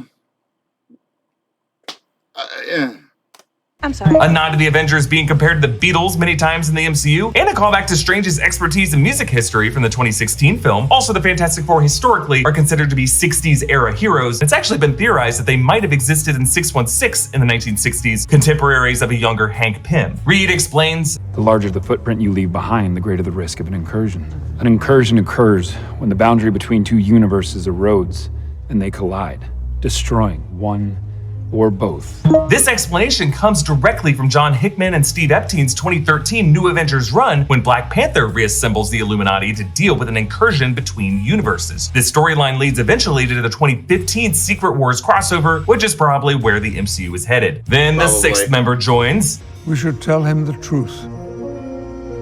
Our final member, Professor Charles Xavier. Patrick Stewart returns with the X-Men films, but in a yellow hover chair, green suit, and blue and black striped tie from the animated series. The music here is Ron Wasserman's theme from the 90s show. Now, there is a seventh chair empty, and it has been confirmed to not belong to the 838 Strange, according to interviews with the screenwriter, who said that it was a mystery above his pay grade for something Marvel has in the works ahead. So I am guessing it's either a variant Black Panther or more likely Namor, because Namor is expected to arrive in Wakanda forever. Charles uses telepathy to flash back to the 838 Infinity War event. Notice his brainwaves look just like the echo waves from the 90s series whenever he uses his psionic powers. And we see Titan, Thanos, dead with a splintered Uber blade in his chest and an Infinity Gauntlet with no Mind Stone and no Time Stone. No Mind Stone means Vision is alive in 838. And also notice the 7-pointed ships are still standing upright. So this battle never escalated to Thanos spiking a moon at this planet the way he does in Infinity War. They were able to make short work of him much faster. 838 Steven's fingertips are black, as Wanda's and Agatha's were. I mean, this guy was dipping in the dark cold. But on his chest is an interesting icon that our buddy MT pointed out may be an Oni, a demon from Japanese mythology. So no matter what, this Strange is into some interesting stuff. Black Bolt executes him. I'm sorry.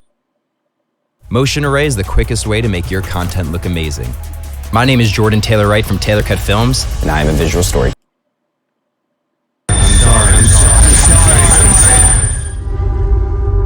Yeah, they recorded Mount saying "I'm sorry" several times different ways, successively louder into a shout. So each echo reflects deeper and deeper heartbreak. Also, in that audio mix, you can hear Strange's final pained scream, a scream that stays with them after the blast is done. Also notice how that sonic blast cross-dissolves back into 616 Strange, hearing the story in the present. Just a very cool way of showing how the curse of that past Steven echoes through the multiverse into this Steven, and why they fear him so much. Alarms go off, and in the Sentry security feed, you see Wanda severing many of them at the midsection, and the last one she chokes by its throat and peers into its eyes before just pulling its head off. Charles says, just because someone stumbles and loses their way doesn't mean they're lost forever.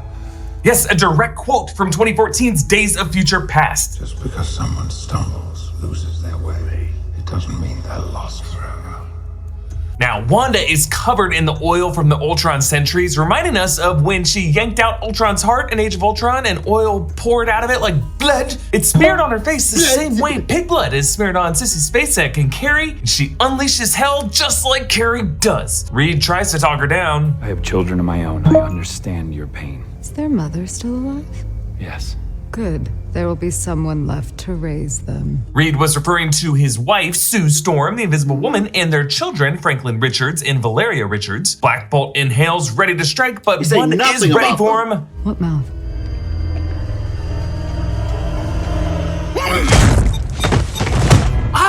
I am obsessed with this because it is the most violent close-up we've ever seen in the MCU, so let's go through it. First, Wanda erases his mouth like Neo in The Matrix, which is panic-inducing enough. Just the thought of that causes Black Bolt to make the worst mistake of his life, screaming, making him the one member of the Illuminati other than Mordo, whom Wanda does not kill. He takes his own life. His eyes bulge out, then there's a glow in his jaw from his sonic blast, ping-ponging around his mouth, then blood spurts out of his nose, his skull pops, and then his eyes bleed after that point. His brain's oozing in his mask, and his tuning fork flickers out. Then Wanda shreds Reed into string cheese. Actually, if you look closely on that overhead shot as he screams, each strand of his body, she is twisting it, inducing as much pain as possible. Maria and Peggy fight back. Peggy quotes Steve's line, Haven't you had enough?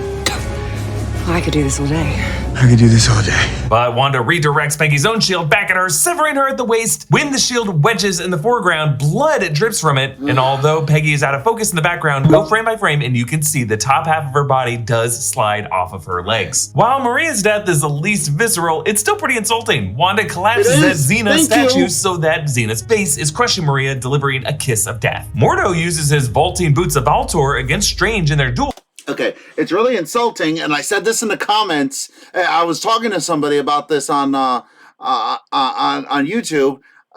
Someone who commented on my thing. You know, all she did was throw a statue on her. You're telling me Captain Marvel couldn't say that? But no, they're saying that she absorbed this the power. I mean, okay, where do I begin? How are you supposed to absorb energy that you're not used to? Two, how is that conveyed in the thing? Why? Because the pieces of her mask were going off into her face. She still had the shield and she still had the power on her. And then, but then even if she was just a regular Kree, or if she had Kree biology in her, just like Captain Marvel did, a fucking statue will not kill them. Somebody didn't do their research there. That really pissed me off. But Strange cuffs him with the Sansa Nasanti cuff at the last second to depower the magic blade right before it hits his face. Down in the trench, Mordo kicks at his head, and actually in that shot of the boot coming in at Strange's face, Sam Raimi revealed it is actually a fake leg on a broom. Charles enters Wanda's mind, trying to stop her. It's seen as this awesome white void with just bits of rubble, representing her bombed Sokovian home that we saw in WandaVision. On a TV set shows WandaVision Episode 1, the way the Dick Van Dyke Show played on the TV when Wanda and Pietro's home got bombed in Episode 8. We hear an air raid siren blaring. That's the sound to signal a bomb dropping. For Wanda, the anxiety was the Stark warhead falling in her home, forever blinking but never going off. For Charles, the anxiety is Wanda finally catching up to him in his mind. That red smoke billows up behind him, and it gets me every time. It's even scarier now when you can pause it, because first off, the Scarlet Witch has a freaking demon face, like the demon face that pops up for a few frames throughout The Exorcist. I mean, I'm sorry to remind you of that, but it reminds me of that. Also, you may have seen, she does not just snap his neck. She grabs the lower half of his face and the upper half of his face and seems to rip it in half. The lower half of his face just becomes more red smoke. Actually, during the scene... See? You see what I said? He rips the jaw comes off. And they were saying that they edited that out. No, they didn't. They just made it less clear. Sequence. Originally, Hope Van Dyne Wasp was drafted to appear as part of this Illuminati, with Hope shrunken down flying toward Wanda, and the screenwriter Michael Waldron said that Wanda was going to clap her hands to squash her. Strange's wristwatch is a key to open the door to the Gap Junction. Wanda grabs America from behind and repulses Strange's attack to incinerate the Book of Ashanti. For a moment, the page is open to show a star. Now remember, since Strange has photographic memory, he could read that whole page in an instant and know from that star that America's innate power could defeat the Scarlet Witch is inside her, and remember that, which is how he knows how to motivate her with that speech in the final battle. As Wanda holds the star portal open, between the portal layers, you can actually see some different terrains flickering in and out. That just shows how these alternate universes flash through chaotically. America gets captured in the temple. The altar she lies on is in the shape of, what is it, kids? Hexagon! Like Wanda's Hex in Westview, of course. Strange and Christine get stranded in a post-incursion universe, entering through the same alleyway that Strange arrived into 838. One new universe in Act 2, another new universe in Act 3. Now, presumably, this is actually the universe that 838 Strange annihilated by dreamwalking into Sinister Strange. The buildings are melting into inky strands, looking a lot like the visuals in What If Episode 4. The cars actually include a mix of different eras. There's some old-timey buggies, but also a yellow Delta 88, the car that Sam Raimi puts in all of his movies, from Evil Dead to Uncle Ben's car in Spider-Man. The land in front of the sanctum is covered in bones and skulls, meaning that Sinister Strange allowed people to gather in front of his sanctum, begging for him to save them, and he watched as they all died. And on the other side of the sanctum is a looming red crescent. In the Hickman comics, the sign of an incursion was the alternate universe depicted as a giant red planet in the horizon. Inside, Strange meets Sinister Strange, telling him, "We got us. But it's not Donna. She died when we were kids. We were playing on a frozen lake. She fell through the ice.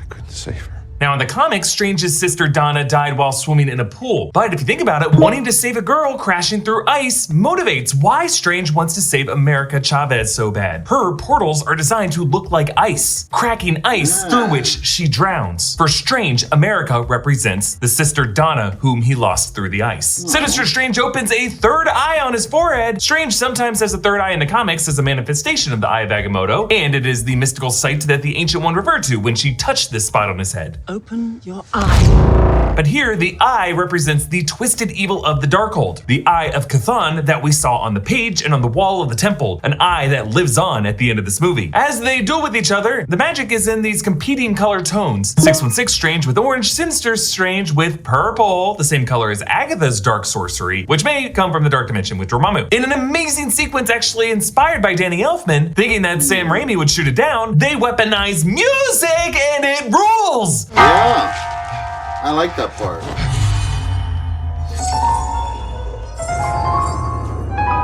Yes, the piano chord that previously represented Strange's fear of Wanda, because we heard this discordant note every time we were creeped out by her.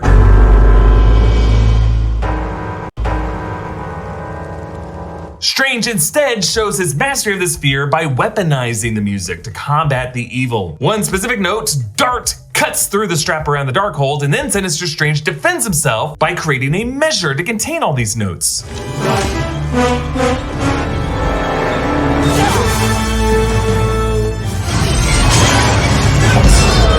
And I like how as he conjures that measure, it makes a sound of horns. Every move of this battle uses a different part of the orchestra. And you probably caught in there, that was the famous riff of Johann Sebastian Bach. But then this leads to a volley between the two of them.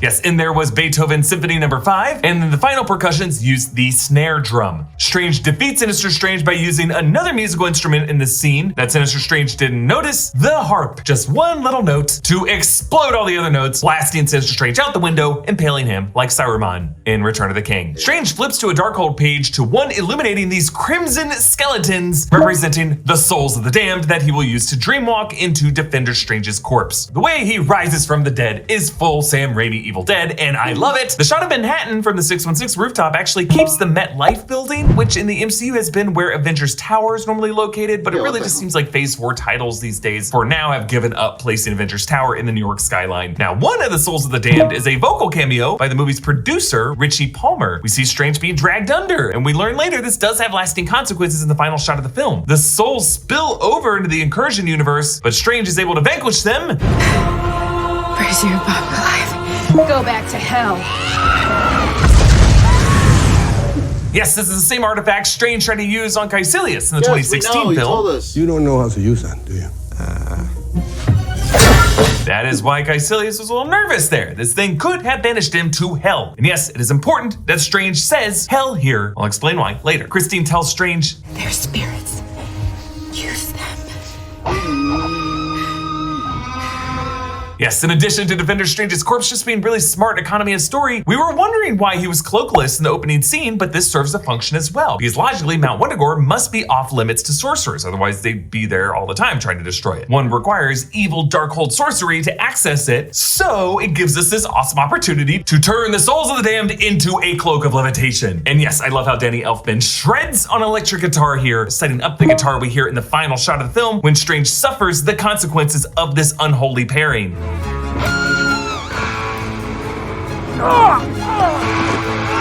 Wong stabs the big Ngare eye with his kunai, the same weapon Gargantos blocked earlier when its Wanda eye was solely focused on him, but now that Wanda's eye is on Strange and she assumes Wong is dead, he's able to hit the bullseye. Defender Strange spreads his cloak.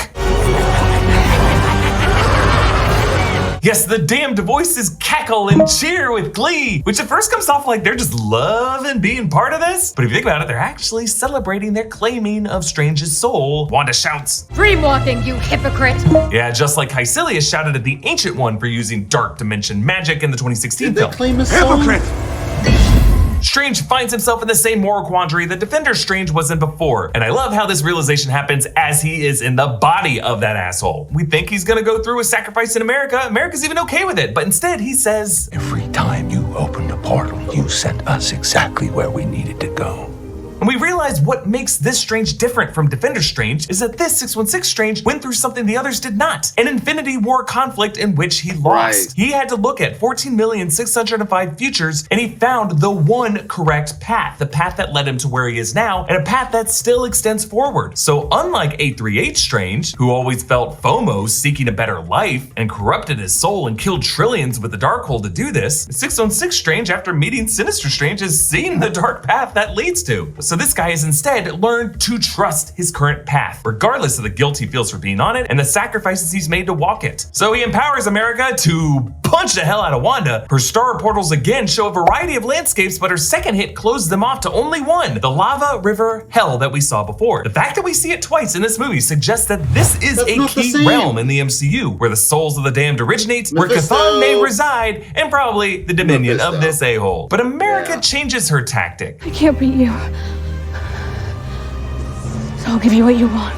And she punches Wanda into her living room with her sons, letting them see her for who she is. You'll notice the way they see her choking America is the same pose Thanos choked Wanda with in Infinity War. Also notice on the TV is Snow White and the Seven Dwarfs, Disney's first animated feature-length film, a contrast to the Oswald short that previously played on this TV. And this movie's villain is an evil witch, making Wanda especially scary to these boys. Before she told them don't make mom out to be the bad guy, and that's exactly what she's done to herself. And these boys defend their mom. Stop it! Yeah, Elizabeth Olsen said that these boys threw something that hit her in the face, and her "stop it" was genuine anger, which she used as an actor to scare the crap out of these kids, and that she felt really bad about it. She tries to explain, I would never hurt you. Never. I would never hurt anyone. I'm not a monster. But this time, Wanda cannot bring herself to say that she is a mother. Yet, 838 Wanda forgives her. America could be loved. And Wanda, finally seeing the error of her ways, destroys the temple. But as it falls, there is a burst of red magic that might be her transporting to a new universe or escaping into a pocket reality. Either way, I'm pretty confident Wanda will return at some point. America and Wong portal to rescue Strange and Christine from the Incursion Sanctum from a mountaintop, which some are calling a continuity error since we saw America and Wong escape back to Camartage from the temple. But to be fair, America had no idea where Strange and Christine were banished to. So she and Wong may have been portaling around to a ton of places and universes looking for Strange. And then they went back to the scene of the crime, and maybe we're able to figure out from there, oh, there's an Incursion universe where they must be now. I don't know, it doesn't make a lot of sense, but that's okay. America stays behind as a sorcerer in training at Camartage, and Strange gives Wong the respectful bow that Strange had previously denied the Sorcerer Supreme. Strange fixes the broken watch face, the camera lens buried behind the whirring gears, going from a cracked face to the watch to clarity. But rather than wearing it, notice he tucks it away in a drawer, which is where he first lifted this wristwatch from in the 2016 film, back when he had a ton of watches, representing his interest in a lot of ladies. The fact that he puts it away now, fixed, shows how he has finally moved on from Christine. His morning stroll turns into a nightmare.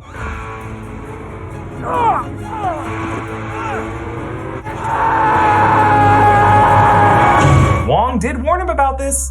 How are you feeling? Why do you ask? You used the Darkhold to dreamwalk into your own corpse. Oh, yeah, right, that. The screenwriter said that they considered an alternate ending, which would have made the context of this a bit clearer, in which we would have seen the 616 Strange trapped in the Incursion universe, as back in 616, Sinister Strange with the third eye turns to camera and smiles as we hear a Vincent Price laugh like the final shot of Thriller. The idea was 616 Strange and Sinister Strange have swapped places. And while that is not obvious here, that seems to at least be the subtext. The third eye means that Strange has a lingering attachment to the souls of the damned. These souls were shared in a 616 universe, and they spilled over into the post-Incursion universe. They are not specific to any one reality, but rather they come from one single realm that is shared among all of these universes, and that realm, in Christine's own words, is hell. Therefore, despite the Darkhold's destruction, Strange's soul remains an open gateway, allowing Sinister Strange to dreamwalk into his body here. So, when Clea appears in the post-credit scene to take this three-eyed Strange to the Dark Dimension to deal with an incursion, this is not a team-up of heroes, my friends, but a team-up of sinister forces. That's how they're doing it? Like, they're saying that they're evil now? Oh, please don't do that. I don't know if I like that. If you were going to do that, then, like, make it more apparent. That, you know, I think they should have just stuck with that alternate ending. Or what? What are you going to say? Is Strange Supreme going to be our new Doctor Strange? I don't know. Yeah. I don't know. That's a little weird. But the whole movie was great, wasn't it? Yeah, he really opened up some new context. And hang on. Yeah, speaking of his thinking that Wanda will return, imagine if they don't have her come back for a really long time and then she just makes a triumphant return in their adaptation of Avengers versus X-Men. I mean, I don't know how much that story will work because Tony and Steve are no longer alive, but I don't know. I mean, supposedly. I mean, it's a multiverse now, so anything's possible, ain't it? I mean, I wonder why they didn't have Strange. I mean, Iron Man as Tom Cruise in that movie. I wonder. I wonder why, because I remember they were really going hard on that rumor, but whatever. I guess it was just a rumor. That would be really cool, though. God, I can't remember the Silver Suit's name, but he was supposed to be that really asshole Iron Man. I call him asshole Iron Man for short. But you know, I guess we'll just have to wait till the next few movies come out. So this has been That Sexy Nerd Reacts. Please smash that like button if you want to see more sexy yet nerdy content, and I'll see you all later.